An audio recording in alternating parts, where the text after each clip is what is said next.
All right, so this video we're going to look at what you need to think about, have prepared before your test on Tuesday.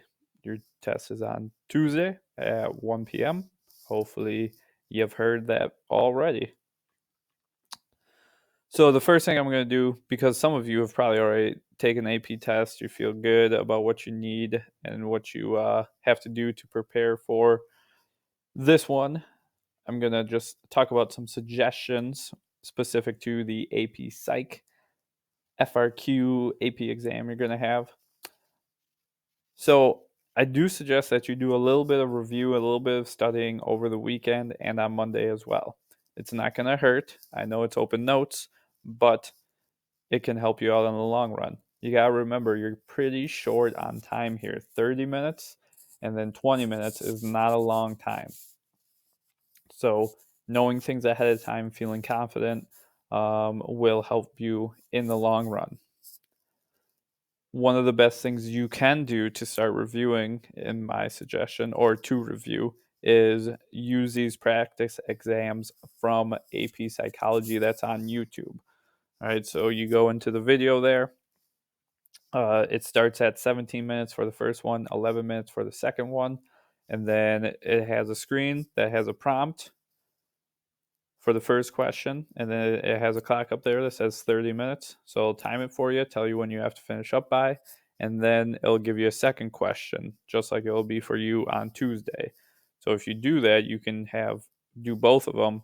You'll have gone over 4 questions that are in the specific format that this exam will be in. So question 1 will be based off of units 1 through 7, will be application questions, applying it to a certain situation.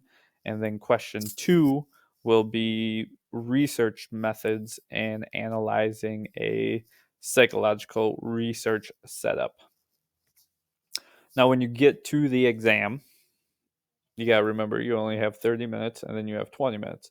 So focus on the parts you know first, then use notes to help with the terms you are unfamiliar with. I guarantee you, especially the first one. The first one for sure, there's going to be 8 terms that you're going to have to apply to a prompt. If you know 6 out of the 8, you're in pretty good shape. All right, if you pull it up, you're like, all right, I feel good about 6 of these, you're in pretty good shape. If you know all 8, awesome. Now, if you don't know 2 of them, leave those 2 for the end. Right? Do the 6 you know really well, and then if you have extra time, you can go ahead, look through your notes, pull up Google, whatever you have to do to make sure that you at least get something where you might get points. Same thing with question 2. Question 2, I would do the parts of it that you feel most confident about. Even if there's like terms you know, but you're not 100% sure what it's asking, right? Do the stuff you feel confident about first. And then with the extra time, go ahead and search, look up things, do whatever you have to do. The biggest thing though is make sure you have enough time to submit it. So if you have one term left to do and you have 2 minutes left until you have to submit it, just submit it. All right, 7 out of 8 is better than 0 out of 8 because you didn't submit it. Be quick and to the point with your writing. Follow the IDA format, but remember that points will come from application, not the definition. So I wouldn't write a ton about the definition. Identify and define in the first sentence, and then 2 to 3 sentences where you're applying it specifically to the prompt. And be specific, use terminology from the prompts. Best thing you can do there. Put yourself in a distraction-free environment where you have solid Wi-Fi for uploading. Plug in your Chromebook so you have power supply. That's just a smart thing to do. Tell your family that you have a test. Make sure you're in a distraction-free environment. You got 50 minutes to do a test that could save you a bunch of money in the long run. And you've also put a lot of work into it, so might as well make it worth it.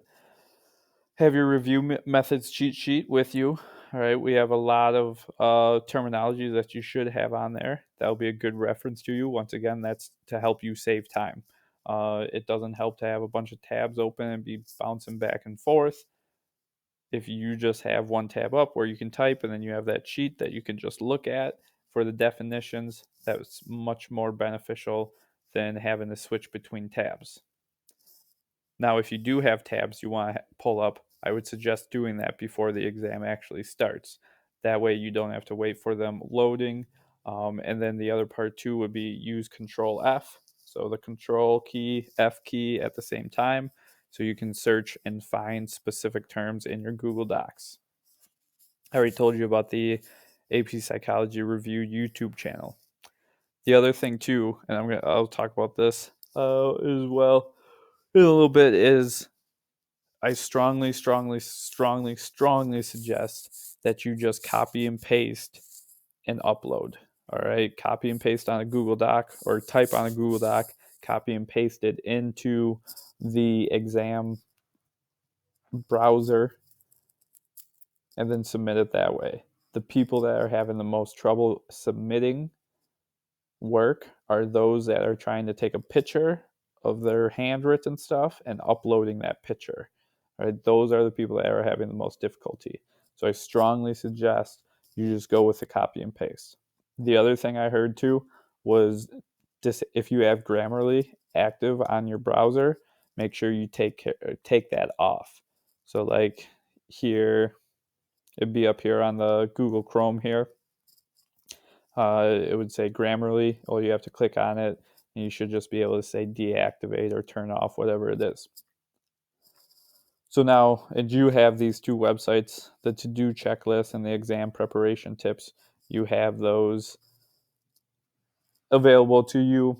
So what you have to have ready on exam day is you have to have the exam ticket email. So it's going to be emailed to you 2 days beforehand. Make sure you save it. Make sure you keep track of it. If for some reason you're not getting emails, I know a couple of you are having that issue, you can find it on your MyAP profile. Complete the exam day checklist. We'll look at that. Device, laptop, tablet, smartphone, desktop computer, whatever you need. The browser that's recommended is Chrome. All right, and that has been very helpful for people uploading things. So make sure you're using Chrome, which if you're on your Chromebook, you'll be on Chrome. Make sure you have internet connection. And then the other thing they say recommended for students typing responses, which like I said, hopefully you're all doing that.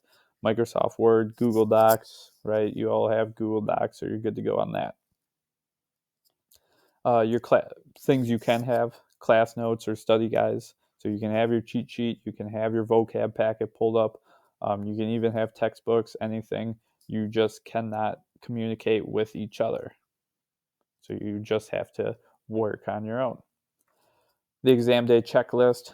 So you have to have your 8-character APID. You can find this on your exam confirmation email, your e-ticket email, or your MyAP. Write the name of your exam date. That is going to be Tuesday, May 19th. Check-in time. That's what time can you start entering into the testing software. That's 12:30 p.m. for us. And then your start time is 1 p.m. And I strongly suggest you get in there earlier rather than later. So this is just to work through to make sure that you're ready to take the test. If you haven't done the exam demo yet, you have a little extra time. That's a good idea. Just make sure that, if you're going to take it with your Chromebook, go on there, find or use your Chromebook to do that demo because that's what you're going to be using. If you're typing your exam, you're going to have Google Docs open. If you, like I said, I don't suggest that you handwrite your exam just because that's when people are having issues uploading. But you have all of that stuff there for you. During the exam, make sure you don't refresh the browser. Keep the exam question open so that you can see the timer. When you see the warnings, stop working and start the process of attaching or pasting and submitting it. If you do not attach or paste your response and click submit, you will receive 0 points. If I accidentally close my browser or tab, temporarily lose my internet connection, or experiencing some other disruption, I will click my e-ticket to rejoin the exam. If you can't rejoin the exam or something happens, you can do the request makeup. Hopefully that's not the issue that any of us need to have.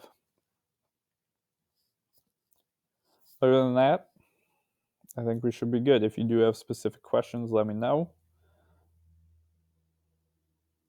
Remember, your test is Tuesday, May 19th at 1 p.m.